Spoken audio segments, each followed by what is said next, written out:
um bom dia gigante a todos vocês ligados no canal Atenção Vascaínos. Merecia também uma folga, né? Despertando para essa segunda-feira, para acordar, para começar uma semana. Sábado tem Vasco e Fluminense às 11 da manhã em São Januário. Hoje à noite tem live. E ontem era dia de descanso. Depois do jogo, uma dor de cabeça gigantesca. Confesso que foi difícil, peço até desculpas de fazer a live depois do jogo.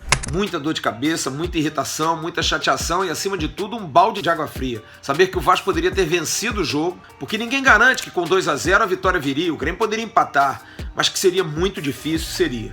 Porque o psicológico muda. Uma coisa é o Grêmio vir para o segundo tempo perdendo por 1-0 com uma instrução para tentar virar um jogo e com 20 segundos tomaram 2-0. Vai por tudo abaixo a parte tática, todo o planejamento que o Renato deve ter feito no vestiário. E aí o que acontece? O juiz anula o gol e muda-se o lado psicológico. Quem estava abalado porque iria ter que correr atrás de um prejuízo de 2-0 fica animado. E quem está vencendo por 1-0 fica preocupado, porque não sabe se vai conseguir fazer um segundo gol. Então é realmente terrível você conviver com isso. Na verdade, o Vasco vai ter que tomar uma atitude, qualquer que seja. Acho particularmente, e conversei ontem com o diretor jurídico do Vasco, Paulo Reis. Paulo Reis é hoje advogado do Vasco na área esportiva e na área trabalhista. E o Paulo Reis me disse o que eu vou dizer para o torcedor do Vasco. E aqui a gente volta a dizer, a gente aqui não tem o porquê de ficar mentindo, omitindo informação. Quando a informação é verdadeira, a gente apura e corre atrás. E eu estou dando a fonte. Paulo Reis me disse que já conversou com o presidente Campelo, já colocou o presidente Campelo, que é um direito ruim, não é fácil, é complicado. O Vasco precisa entender que anular uma partida não é assim uma tarefa facílima. Mas, torcedor, você deve ter uma confiança, porque o Paulo Reis foi o advogado que conseguiu a anulação, e nós lembramos isso no papo de ontem, do jogo Vasco e Atlético Nacional de Medellín em 1990 na Copa Libertadores. O Vasco perdeu por 1-0 em Medellín, na época do narcotráfico, na época que Medellín era uma pólvora, e ali o juiz botou na súmula que se sentiu ameaçado e coagido. E isso foi usado pelo Vasco para que o jogo fosse anulado, a Conmebol deu ganho de causa ao Vasco e foi marcado um novo jogo. Esse jogo foi marcado em Santiago do Chile.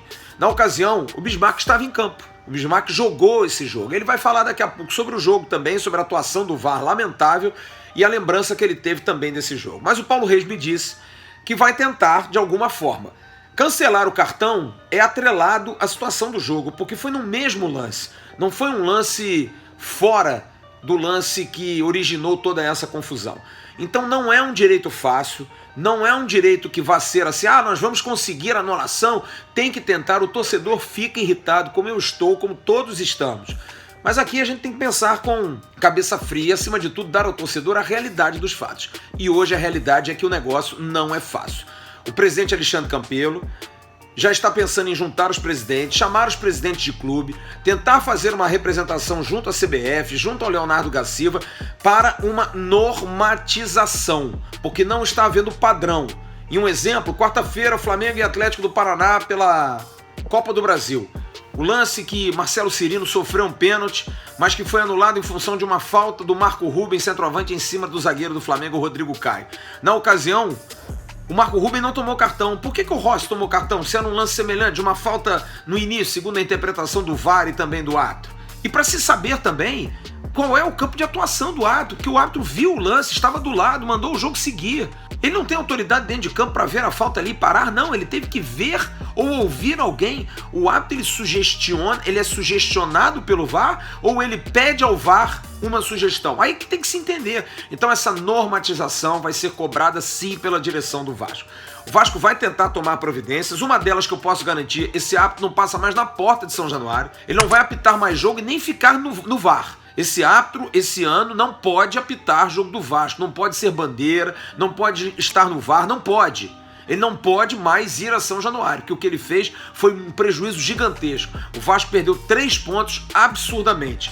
Por sorte, os resultados deram certo. A Chapecoense perdeu para o Atlético do Paraná, para o Atlético Mineiro, melhor dizendo. Se o Fluminense ganhar do Ceará hoje à noite, o Cruzeiro entra na zona de rebaixamento e não o Vasco. Mas o Vasco podia entrar na zona de rebaixamento. Então, é uma situação que a direção do Vasco vai correr atrás, mas a gente volta a dizer, não é um direito fácil. Eu quero ouvir o Bismarck, que vai falar sobre o VAR e também vai falar sobre essa questão envolvendo o jogo lá do Nacional de Medellín, que ele lembra muito bem. Bom dia, bicho. Que lamentável esse negócio do VAR, hein, Bismarck? Acho que o árbitro foi muito mal na marcação do VAR, o segundo gol do Vasco. Não teve, no meu modo de ver, nenhuma falta do Rossi em cima do jogador do Grêmio. E para mim o gol foi legítimo. É muito surpreendente que o Vasco, quando começa a embalar, e poderia ser a terceira vitória do Vasco em seguida. Primeiro contra o Inter, depois contra o Ceará e seria contra o Grêmio. Quando aparece o VAR e anula um gol do Vasco, que no meu modo de ver foi legítimo. A gente sentiu muito, porque 2-0 pro Vasco, o Vasco caminharia para uma vitória seguramente. Tem se falado muito hoje de que o Vasco poderia anular essa partida. Acho muito difícil o Vasco anular essa partida. A única partida que o Vasco anulou em toda a história foi contra o Nacional de Medellín, na Libertadores de 1990. Eu estava em campo, justamente porque o juiz botou na súmula que ele foi ameaçado na época em função do cartel de Medellín. Então só nos resta a lamentar novamente o VAR contra o Vasco. Bom, para a gente encerrar, a gente vai dar algumas informações aqui a respeito de Thales Magno. O Vasco vai tentar mais uma vez, junto à CBF, a liberação do jogador, em função até da ausência do Rossi no próximo jogo contra o Fluminense. É muito difícil, como eu já disse durante a semana, a CBF não iria liberar porque não queria abrir uma prerrogativa, como foi no caso do Renan Lodge, do Atlético do Paraná, que foi para Toulon e desfalcou o Atlético do Paraná em competições importantes. A CBF não quer abrir mão, mas o Vasco vai usar do argumento. Depois do que foi feito sábado, CBF, mínimo seria liberar o Thales para poder dar ao Vasco uma condição, já que é unânime que foi uma lambança do seu Toschi, foi tosco o seu Toschi, desculpe o trocadilho, no mínimo seria liberar o Thales Magno. Mas particularmente, acho também muito difícil. A CBF não ajuda em nada, em rigorosamente nada. Então o Thales Magno não deve jogar. E aí o Vanderlei vai ter que se virar para tentar arrumar um atacante, provavelmente o Marrone que vai jogar, mas já vai mudar a esquematização tática do time do Vasco para o jogo contra o Fluminense. Outra informação, o Sub-20 do Vasco venceu sábado por 2-1 o Sport Clube do Recife, com ótima atuação do time Sub-20 do Vasco, treinado pelo Marcos Valadares. O Vasco conseguindo aí em 4 jogos do Campeonato Brasileiro sua terceira vitória, empatou com o Botafogo, ganhou da dupla Grenal e agora ganha do Sport Recife. Um trabalho espetacular da garotada do Vasco, o gol da vitória feito pelo Caio Lopes. A gente logo mais vai ter a nossa live. Na nossa live vamos ter o William, meio de campo, ex-jogador do Vasco, talentoso. Se o William tivesse no Vasco hoje jogando com aquela canhotinha. E a gente tá buscando um grande convidado que a gente tá costurando aí para estar logo mais na casa do Bismarck para bater aquele papo. E também, importante, a gente esclarecer a situação do Thiago Max. A situação do Thiago Max é bastante clara. Nós demos a informação é verdadeira, não houve desmentido de ninguém. Nós temos a informação e temos sim e vamos continuar dando.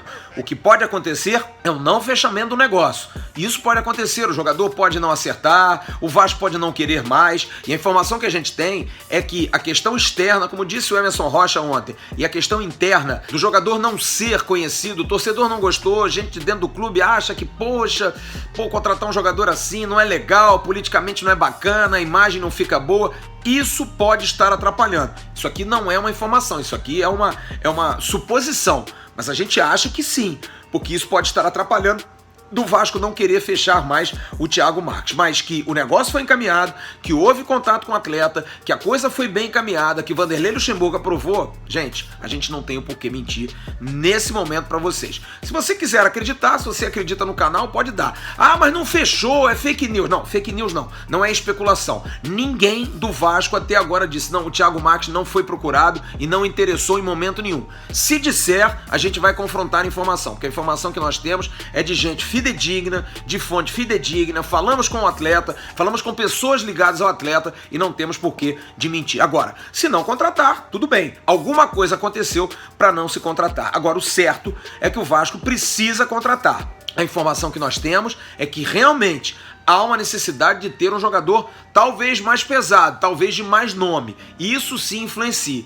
E aí vai ter que se mexer, tem uma engenharia, o presidente chegou lá de fora, de repente trouxe alguma coisa aí para ajudar, uma grana injetada, enfim. A gente vai falar sobre isso também na live de logo mais. E vamos também esclarecer a situação que envolveu o basquete. O basquete não vai contar com apoio financeiro. O presidente Campelo e a direção do Vasco lançaram uma nota oficial no último sábado, esclarecendo a situação. O Jorge Veríssimo, que nós temos um áudio do Jorge Veríssimo que nós vamos colocar durante a semana. Falou sobre o assunto, muito chateado. Ele, com mais de 30 anos do Vasco, sai do clube, continua torcendo pelo Vasco, tem um filho jogando basquete, mas não quer saber mais porque realmente não se sentiu confortável com essa informação. É bom lembrar que o Vasco, não disputando basquete, tem que começar tudo de novo, da Liga Ouro, tipo a segunda divisão do Campeonato Brasileiro de Basquete, para ir ascender a primeira divisão e voltar a disputar a NBB. Ok, turma? Então logo mais a partir das 8 da noite estaremos conversando com você, batendo um papo na nossa live, e aí a gente vai ver se o nosso convidado vai, ou os nossos convidados estarão lá. O William Baixinho está confirmado. Ok? Um bom dia para vocês, boa segunda-feira. Tchau, turma!